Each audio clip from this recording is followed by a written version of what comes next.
The problem comes into play when schools do not systemically know what it is they respect and value. Yeah. We assume, I challenge schools all the time. If I was to talk to everybody in the school, teachers, students, admin, support staff, parents, and ask them, what do you respect and value? Would everyone say the same thing? Welcome to Amplifying Excellence. We are so excited to introduce you to today's guest, Steve Bollar, better known as Stand Tall. Steve is an international speaker, a best-selling author, and was recently named in the world's top 30 education professionals by Global Gurus. And today we're going to dive into the messy reality of how to create a strong culture in your school, even when things aren't all sunshine and rainbows. It is my calling, man. It's like I'm put on this earth to do. Yeah. That's what it is.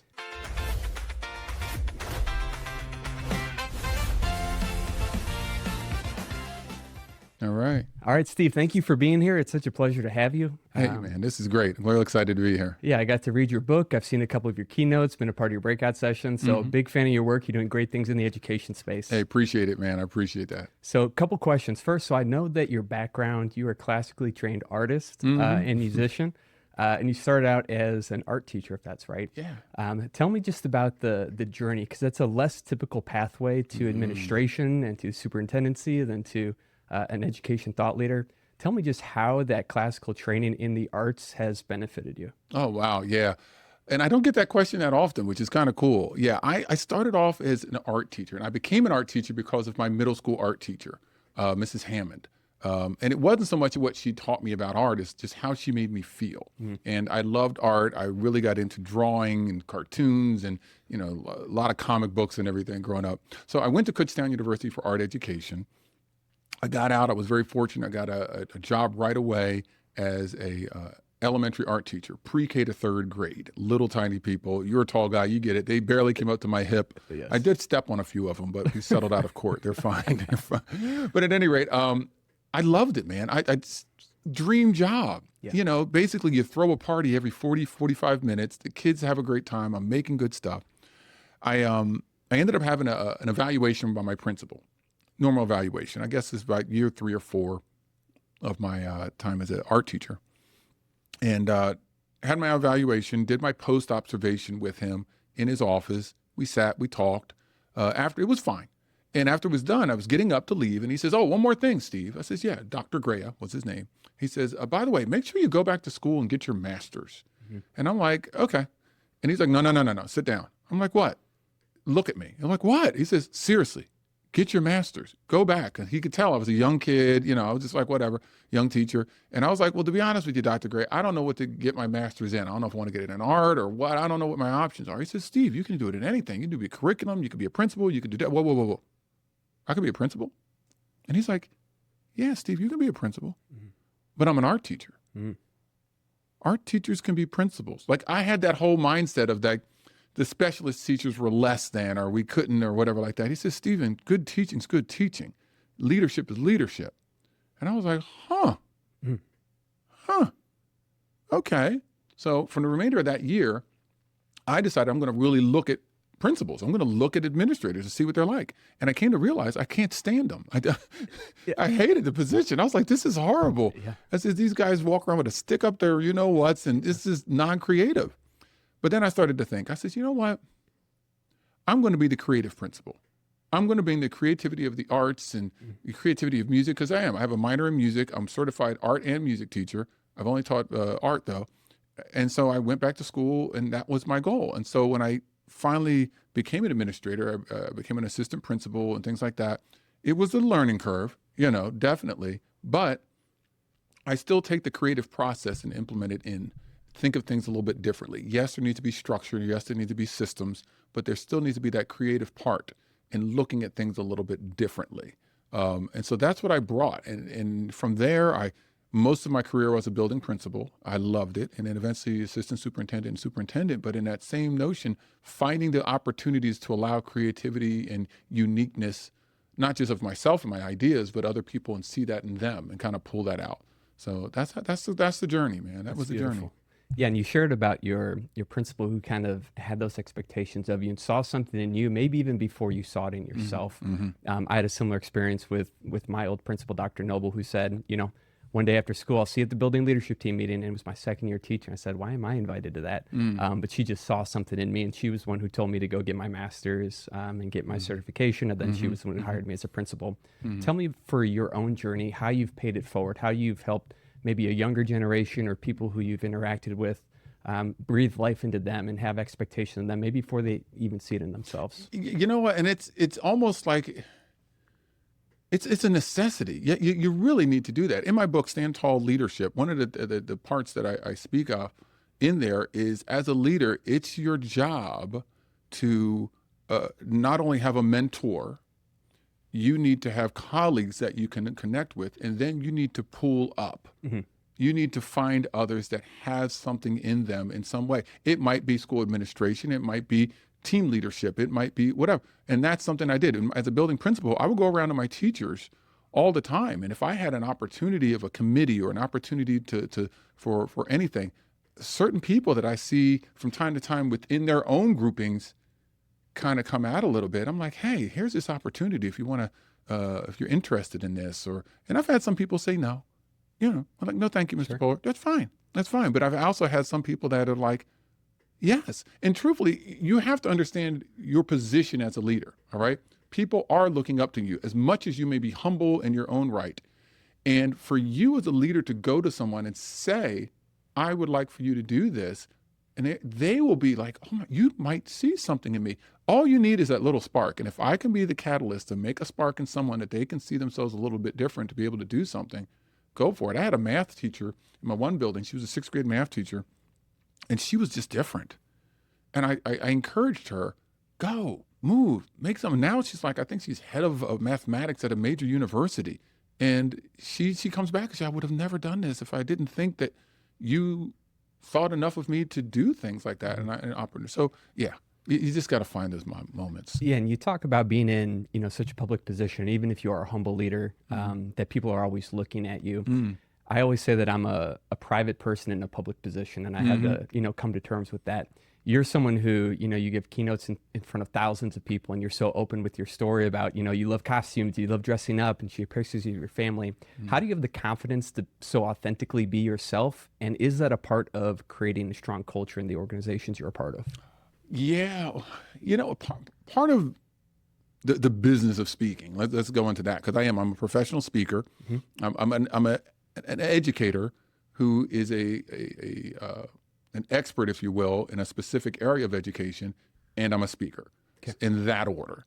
And in looking at the world of just speaking, if you are not authentic on stage, you're not going anywhere, or you'll only go so far. Because there are some people who go out and they speak and they're practitioners.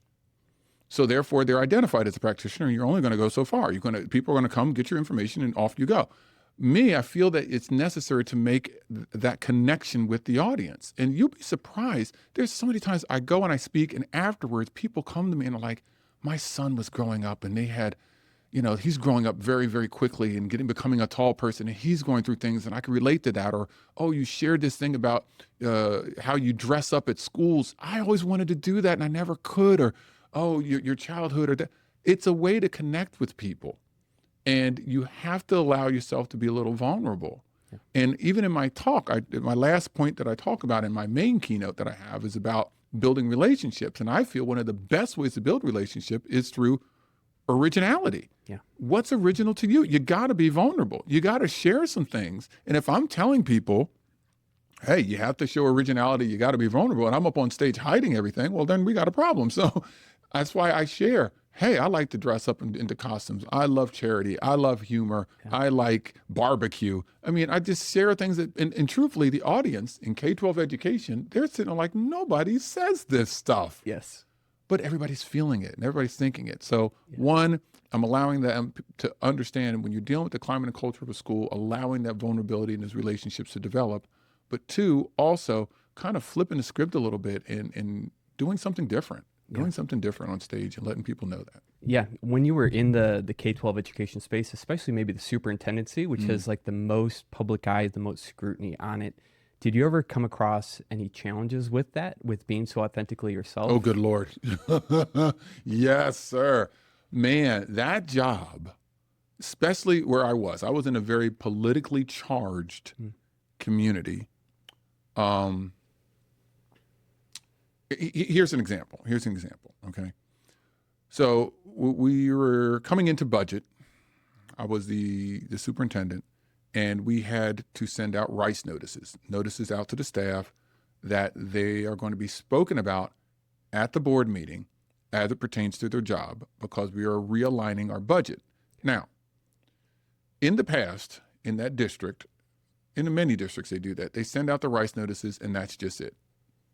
Staff goes nuts, especially your newer staff. Yep. Oh my God, non-tenures, they're just like, I'm losing my job. And the reality of it is, the amount of people that retire really fill the gap. Yes. You really aren't losing that many people. And this was a very big district, 3 high schools, 3 middle schools, 17 elementary schools. This was big. You're talking a lot of people. In the end, I think we let go one person who had a discipline problem anyway. Yeah. At any rate, in doing this, in the past, this was always done. Everybody's just freaking out. I needed to be authentically Steve, which means I'm going to send an email from the superintendent's office to everyone to explain what's going on and the feelings that you might be feeling and what I felt when I was a new teacher. Beautiful, yeah. And so that's what I did. So I wrote this up. I says, and that's how I started it off. Hello, it's a Hamilton Township. When I was a new teacher, I received a rice notice. This is what I was feeling. This is how upset I was. And I said, and then I went on to explain, this is why we're doing it. This is the matriculation that we're going to have with retirement that we see. We're not anticipating anyone. Everyone, please calm down. And then I contacted multiple supervisors that we had in our district to say, these are our key people that you can talk to about this, with some supervisors and some HR people. And I told them that, so that way they can feel reassured. Yeah. So again, I'm being vulnerable. I'm telling the truth, but I ended up getting the board member call me. I had the mayor call me. They're like, what are you doing? I'm reassuring my district. We don't do that. I do. Yeah. I had the mayor. What did the mayor have to do with this? Yeah. The mayor, politically charged community, you know what I'm saying? But yeah, it's difficult. It's hard. You're going to get some lumps, but it's necessary. Yeah. It's necessary. Yeah. I'm really curious about the pathway that you took from superintendency and then transferring to becoming such a public speaker. I know you said it was a 20-year journey, 9 years as a professional. I'm just so curious how that overlap worked and then how you ended up being able to do this full time. Yeah, long time. So I was a building principal. I went to a conference. I saw a speaker at a conference, phenomenal speaker. His name was Willie Jolly. He's a real speaker. He's a great guy. It's his real name. After I saw him, I was thinking, I could do this. So I went up and I asked him, how do I do this? And he was just like, hey, you got to be a part of NSA, National Speakers Association, go to their conference. So I went to their conference. I learned about the world of professional speaking. I did not know this was even a thing.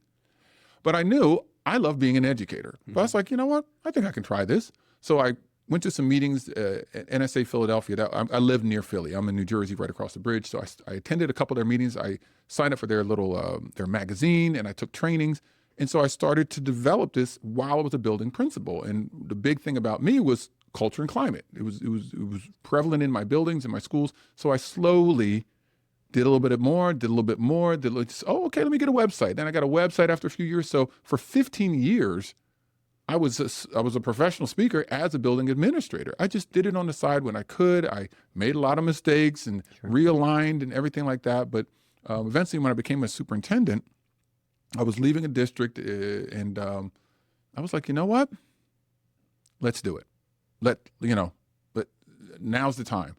And so I switched over and I decided to let me just try it. Let me go do this full time to help the world of education. At a certain point, this is anybody in education, you move and you grow, right? And then at a certain point, you feel that you've outgrown your classroom. You've outgrown your building. And it's not that you're too good for the building or anything, but your knowledge base, your abilities, they've outgrown where you are. And then you have to make a determination. Are you going to move up or are you going to adjust and shift? I adjusted and shifted. And I feel that I've grown to a point that I can help other educators at a much bigger level. And that's what I did. And so that transition, and now 9 years in, this is what I do. I travel the world. I mean, very fortunate. I've spoken in Saudi Arabia. I've spoken in Sweden. I've spoken in the Netherlands. I've spoken in every state in the nation except Maine. Wow. Maine. That's the only state I haven't had. And that's Maine, close to come home. get me, Maine. Right. You know, but yeah, man, it's a great journey. Yeah, I'm Amazing. curious. You talked about doing some international work and international speaking. Mm-hmm. Have you noticed any difference in terms of like the symbolic appreciation and noticing of teachers and just how their education systems are set up when you go to these different countries and speak? Well, yeah, there's some change. It blows my mind. Like they invited me to Saudi Arabia to speak about culture and climate, culture in Saudi Arabia in a different culture. Yeah. But yes, their view of teachers is significantly different depending on where you are. Teachers are held very, very high in some areas. Saudi Arabia, the teachers. Sweden is about the same as it is here. Netherlands, teachers and childcare, au pairs, all very highly acclaimed. So it's very different of where you go and how they are with it. But culture and climate is culture and climate. The issues and problems they have in other countries are the same issues and problems we have here with behaviors of students.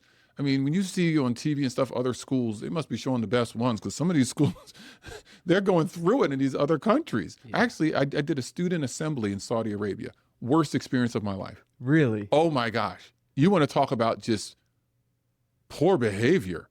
Wow. It was insane.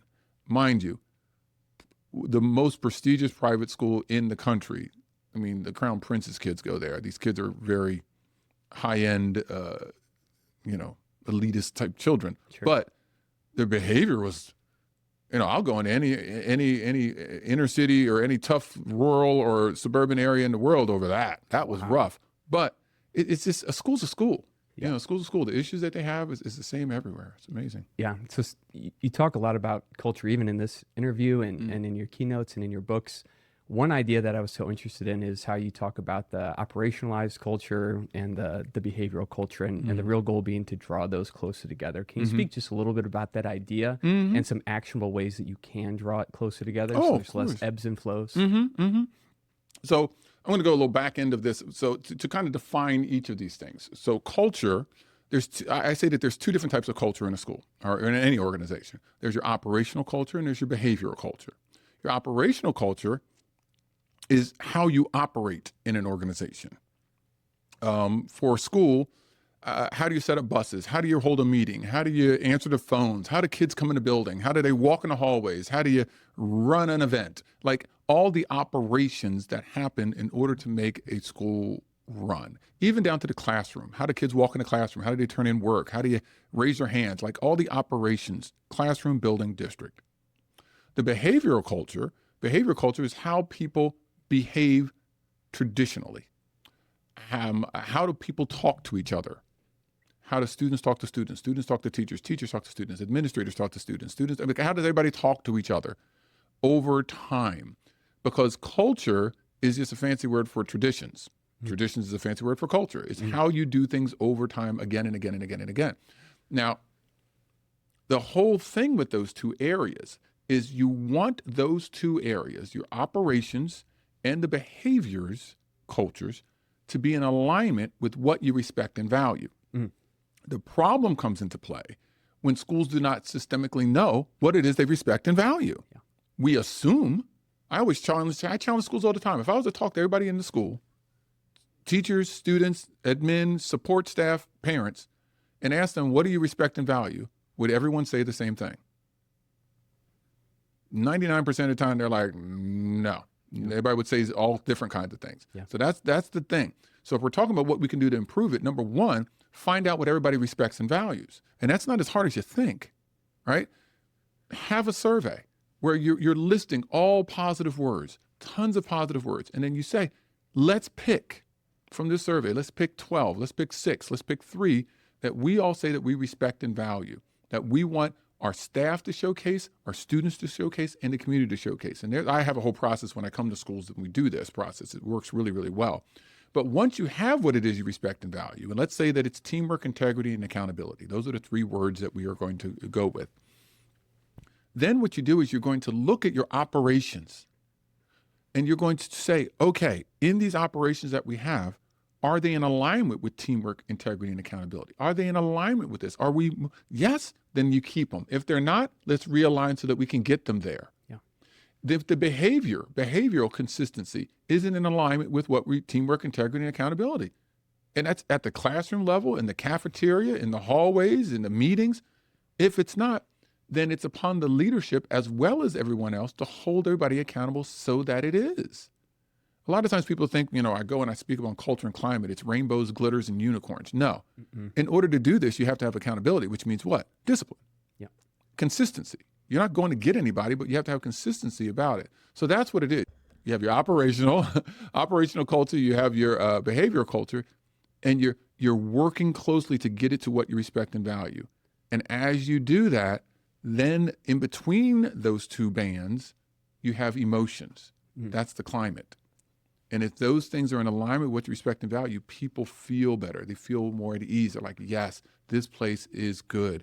I know what to expect. I know what to see. I know what to feel.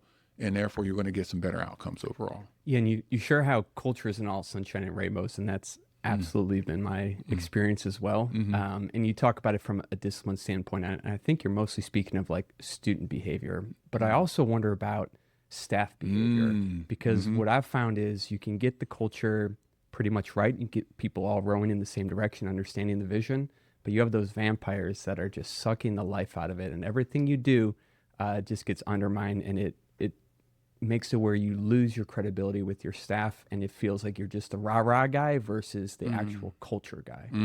Have you ever navigated that? How do you have those conversations? Oh, yeah. It's called the no sabotage conversation.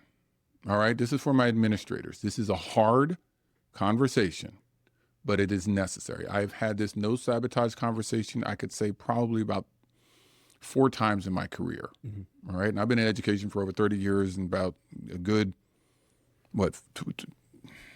good 17 years in administration. The no sabotage conversation is when you identified your vampires or whoever, I've called them vampires, I've called them not-seers because they cannot see what it is that we're doing, and not-seers. Yeah. And when it comes to a specific process or thing that you're doing, I've had this conversation where I literally bring them in, and sometimes it's with a rep with them, or maybe it's not, depending on where you are. And I say, look, this is what we're trying to do. This is the message that I'm trying to set forth. This is what, and they may come back at me depending on their level of confidence, right? Sometimes they think we don't know who they are, but we know who they are, and you got to be confident enough to do this. Yeah. And then you say, look, this is what I want to do. And you come to an agreement of what it is that we can do together. And then you must say, I need your word that you're not going to sabotage this. That is hard to do, but you have to. And then you must let the silence do the heavy lifting. Say it and say nothing else. Just sit there. Because they're going to say one of 2 things. One, oh my gosh, I can't believe that you said that. I would never. And you got to let it sit. Let them go on and on. When they're done, so that's a yes. Second thing they may say is, you have to tell me you're not going to sabotage this. Fine.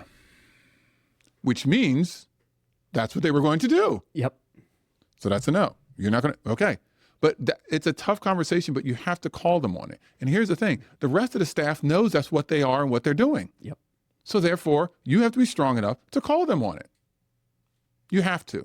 You don't have to get to a back and forth, but at least, like I even had one time I had a staff meeting where I had a staff member who was coming at me during the staff meeting. And I just turned to her and I said, we will have a conversation after this meeting. Well, I need to know right after this meeting. Everybody knows what's going on, but you have to do it. It's tough, but it's necessary. Yeah. Have you ever had experiences where I think you're in a blessed position where you get to talk to building principals or districts, and so you can really implement some systemic changes because you have the ear of the entire district. They're having you come in. Have you ever had the experience, though, where it's a teacher on the front lines who's just fighting tirelessly to change the culture, and they don't feel like the building leader is supporting that or creating that vision for them. What would your advice be for someone trying to build the culture from the ground up? It can be difficult, yes. To be honest with you, as much as I love speaking to teachers and speaking to staff, it's the leadership. Yeah. The leadership can make or break everything or anything. So when I talk to teachers, interesting, I just had a session just a minute ago about called Classroom Management That Works, which really is just classroom culture. And I said to them, even if you're in a building where you know that it's a hot mess, that you know you're not going to get all the support from administration and everything else, in your classroom, you can make a microculture. 100%. We all know growing up, there's those classroom teachers where you walk through the threshold of their door and it's different. It's different. And you know that. Make that. You can't push out everything. You can't. But you can work very hard in making sure that what you are creating, that microculture that you have in your classroom, is based off of what you respect and value for you in that classroom. Reminding the students what it is you respect and value in that classroom, and just go from there. Because what you're doing there, people are going to notice. All right? No, you may not change the whole building, may not change the whole district. You might not even change your grade level, but some people will notice, and you're going to be a change agent in that aspect. Yeah, you just spoke on respect and value. And in your book, Stand Tall Leadership, you talk about that even being an interview question that you ask them, what do you respect and what do you value? Have you had any surprising answers to that? And what are you really looking for as an ideal answer to that question? Well, I'll do the ideal answer to that question. It truly is the level of confidence that they say it. That's what it is. What they say that they respect and value is what they respect and value. Sure. Okay? Because if you get hired here, I'm going to tell you what we respect and value in this building, and I'm going to ask that you come along with it. But I want to see, when you tell me what you respect and value, what's your level of confidence that you're saying what it is you respect and value. Because if you are saying it confidently, that means it's more likely that you're going to get on board with what we respect and value because you know the value of that. Yeah. Now, the most surprising thing that I got, I interviewed for a vice principal's position. I says, what is it you respect and value? And there's one guy, you could tell he was new, he's young, he just got his admin cert, but he came for the interview and he was all right, but he respected and valued rowing. Oh, interesting. Rowing, man, he was on a rowing team in college, and he says, and I'm coaching rowing it now. He says, man, I love it. I'm like, he turned into like this surfer that's not a surfer dude, but a rower dude. And he respected, valued rowing. I mean, it wasn't necessarily an emotion or anything like that, but that surprised me. That surprised me. He's really rowing, man. Rowing in a boat. Yeah, man, it's awesome. I was like, okay, cool. Yeah. That was fun. Steve, if you had any advice to give to educators nowadays or call to action, what would you give it as advice? You know, the biggest call to action I have, it goes back to what we were just talking about, respect. Take the time to clearly identify what you as an educator, what do you specifically respect and value? Like, what is it? Do me a favor, go get, there's a thing out there called core cards. You can get it on Amazon or wherever else. But these core cards are a series of little cards, and they have positive words on them. There's a couple hundred of them. What you need to do, just go through those cards. Go through fast, identify which ones resonate with you, which ones don't resonate with you. And then once you have the ones that resonate with you, you narrow that down. And narrow it down to 3 to 4 words. Know what your core is. Know what it is that you truly respect and value. Because a lot of times we ask people and they rattle off a million things, or sometimes this, and it's true. We have a lot of things that we respect and value. But when you know yourself, that's going to help you focus better in what it is that you're doing when you're going into your classrooms, what people are getting and taking from you as far as your integrity is concerned, and everything. And have that strong sense of self, because then you're going to gravitate other people to you. You'll be able to move forward a lot better. And when you do that, then you can kind of look at where you are in your position and understand are you there as a job, a career, or a calling? Yeah. Job, career, or calling. Job, you come in, you clock out. Career, you're there. You're on committees, you're doing whatever's necessary, move yourself up. But then when you have that calling connected to what you respect and value, you're operating at a different level. Yeah. Because this is what I'm supposed to do. Like, I feel that me going out and speaking and training and consulting and helping schools, that's my calling. Yeah. My calling is in education, and the method I do that is through this. Understand your calling, Ann. And listening to you speak, and even now I can just hear that passion, and that this is your calling. This is my calling, man. It's like I'm put on this earth to do. Yeah. That's what it is. If people wanted to connect with you or reach out to you, what's the best way to get in touch with you? Oh, all the other ways. It's Stand Tall Steve. You can Stand Tall Steve anything. Instagram, Stand Tall Steve. Facebook, Stand Tall Steve. My website is standtallsteve.com. Instagram, or not Instagram, LinkedIn, it's Stephen Bollar. You look me up, Stephen Bollar. But if you put Stand Tall Steve, you'll find that there. But yeah, you just reach out, Stand Tall Steve, anything, and I'll love to connect with you. And not just come to your school to speak, but I love connecting with educators, sharing ideas, helping them out. That's what it's all about, man. Yeah, and Steve, I know you got to catch a flight, but it was a pleasure. Thank you for taking the time to sit down. Hey, thank you, man. I love this. This is great that you're doing this, and I wish you tons of luck in everything you're doing. Yes, sir. Thank All you. right, thank you. All right.